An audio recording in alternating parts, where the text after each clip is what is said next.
Hello, బాగున్నారా? ఈరోజు దొండకాయ చూసారా, ఒక 10 దొండకాయలు మాత్రమే ఉన్నాయి. నేను ఇలా సన్నగా కట్ చేసుకున్నాను, చుక్కుడుకాయ ముక్కల్లాగా. ఇప్పుడు బాడీ పెట్టాను, పోపు దినుసులు వేసాను, ఆయిల్ వేసాను. ఆ తర్వాత ఈ దొండకాయ ముక్కలు వేసి మనం మూత పెట్టి కాసేపు ఉంచుదాం. అంటే చాలామంది ఉడికిచ్చి ఆ తర్వాత పోపు వేస్తారు, అలా అక్కర్లేదు. ఏ కూరైనా ఇలా మనం పోపులో వేసేసి కడిగి తరిగిన ముక్కలు ఇట్లా వేసేసి మూత పెడితే మగ్గిపోతాయి అన్నమాట. మనం ఉప్పు వేసామంటే మగ్గిపోతుంది అనమాట. చూసారా, దొండకాయ ముక్కలు సన్నగా తరిగాను. ఎప్పుడు పొడుగ్గా కానీ, చక్రాలు రౌండ్గా కానీ, లేకపోతే మొన్న దొండకాయ గుత్తులు చూసారు కదా, అలా కానీ ఇలా తక్కువ ఉన్నప్పుడు ఇలా ట్రై చేసామంటే బాగుంటుంది. సన్నగా ముక్కలు చేశానన్నమాట. ఇప్పుడు మంచిగా కలుపుకొని పోపు ముక్కలకి పట్టేట్టు మనం కలిపేదామంటే తొందరగా ముక్క మాడదనమాట. ఇప్పుడు ఉప్పు పసుపు వేసేసి మనం మూత పెట్టి ఒక 2 మినిట్స్ వేయించుకుందాం. ఇప్పుడు నాన్ స్టిక్ కానీ ఇలాంటి బాణల్లో కానీ మనకు ఫ్రై అయినట్టే వస్తుంది. కొంచెం ఆయిల్ వేసిన ఒక రవ్వ నీళ్లు చల్లేసి మూత పెట్టామంటే మంచిగా మగ్గిపోతుంది అన్నమాట. నేనైతే ఈరోజు అలాగే చేశాను. ఎందుకంటే మనం ఆయిల్లో మరీ ఆయిల్ ఎక్కువ 4-5 స్పూన్లు వేసి చేయం కదా, ఒక 2 స్పూన్స్ వేసి ఆ తర్వాత ఇలా చేసుకుంటే బాగుంటుంది. చాలామంది ఉడకబెట్టి ఆ తర్వాత పోపు వేసుకుంటారు కుక్కర్లో పెట్టి, అంత అవసరం లేదన్నమాట. ఈజీగా ఉడికిపోతాయి. చూసారా, మంచిగా మిక్స్ చేసేసి మూత పెట్టాను. ఒక 3 మినిట్స్ అయ్యాక మళ్ళీ, అంటే స్టీల్ కాబట్టి మనం కొంచెం అప్పుడప్పుడు అడుగంటకుండా చూసుకున్నాం. చూసారా, హాఫ్ బాయిల్ అయిపోయాయి.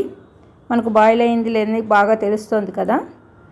ఉప్పు పసుపు వేసి పెట్టాము. ఇంకొక రవ్వ కచెక్ అంటుంది అనమాట. ఇంకొక 2 మినిట్స్ ఉంచామంటే తొందరగా వేగిపోతుంది. కొంచెం నీళ్ళు చల్లి మళ్ళీ ఒక్క రవ్వ మూత పెడుతున్నాను అనమాట. మనం వారానికి ఒకసారి ఫ్రై లాంటివి చేసుకోవచ్చు, రోజు అయితే చేయం కదా. ఇట్లా అలాంటప్పుడు మనం పోపులోనే ఇట్లా కొద్దిగా నీళ్ళు చల్లి ముక్కలు వేసేస్తే మంచిగా మగ్గిపోతుంది. కూర కూడా మంచి టేస్ట్ అనేది వస్తుంది. ఉడికినట్టు ఉంటుంది, చూసారా, కింద వేగినట్టు ఉంటుంది, అలా ఉంటుందన్నమాట. ఇది చేస్తేనే తెలుస్తుంది ఇది ఉడికిచ్చిన కూరనా ఫ్రై చేసిన కూరనా అని మనం చేసుకొని తింటేనే మనకు ఐడియా వస్తుందన్నమాట. అలా మంచిగా మిక్స్ చేసేసి ఒక 2 మినిట్స్ మూత పెట్టి ఉంచాను. ఆ తర్వాత కొబ్బరి పొడి చేశాను నేను, కూర పొడి. దాంట్లో కొబ్బరి వేసి ఎక్కువ శాతం ఇట్లా పెట్టాను అనమాట. ఇది రోజు కర్రీల్లో వేసుకుంటే మంచిగా ఉంటుంది.